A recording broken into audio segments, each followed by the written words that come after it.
and welcome to African Perspective. I am Tsepiso Makwetla. You're watching SABC News Channel 404. Welcome to the program.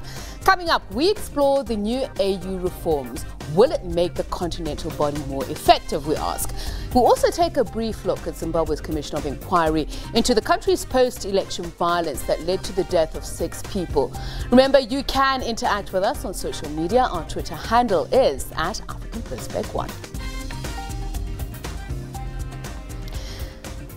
The 11th Extraordinary Summit of the African Union has ended, with African heads of state agreeing to make reforms in the leadership of their institution by agreeing to some of the recommendations of reforms as presented by a report by Rwanda's President Paul Kagame. The continental body is aiming at being more efficient. Coleta Wanjohi reports. They agreed to reduce the number of commissioners at the AU Commission from 10 to 8. The Political Affairs Commission has been merged with Peace and Security Commission, while the Economic Affairs Commission has been joined with Trade and Industry. These changes will take effect in 2021 after the current leadership at the AU Commission finishes its term. The chairperson of the AU Commission, Musa Faki Mahamat, says they also agreed to tighten sanctions on defaulting members of the union. How do you expect the Commission to implement its annual programs when you have contributions which amount only to 50% of the annual contribution? This is a reality, and today we have adopted a battery of sanctions to be imposed, going up to the total suspension of the member states that can no longer participate in the meetings of the Assembly or any meeting of the African Union. The Assembly has agreed to be holding one ordinary summit per year, and in place of its June-July ordinary summit, have coordinating meetings at regional level.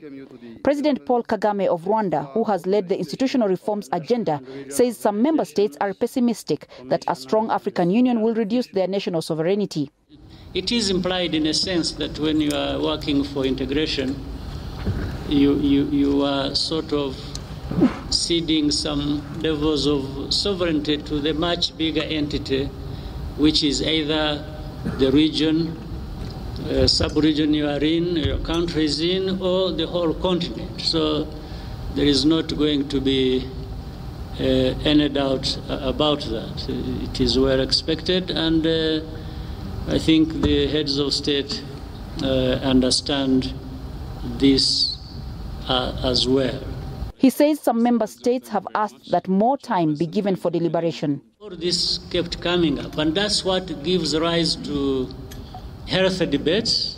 First of all, people air their concerns, and from discussion we are able to generate a consensus and we move forward. It's a slow process, it's a difficult process, but it's a process we have to undertake. The Assembly has decided that the African peer review mechanism be integrated into the African Union. This is an accountability mechanism that allows the African member states to do self-assessment on their governance and democratic structures. The summit has decided to push some more items for reconsideration when they meet again for their ordinary session in February 2019. Coleta Wanjohi, SABC News, Addis Ababa, Ethiopia.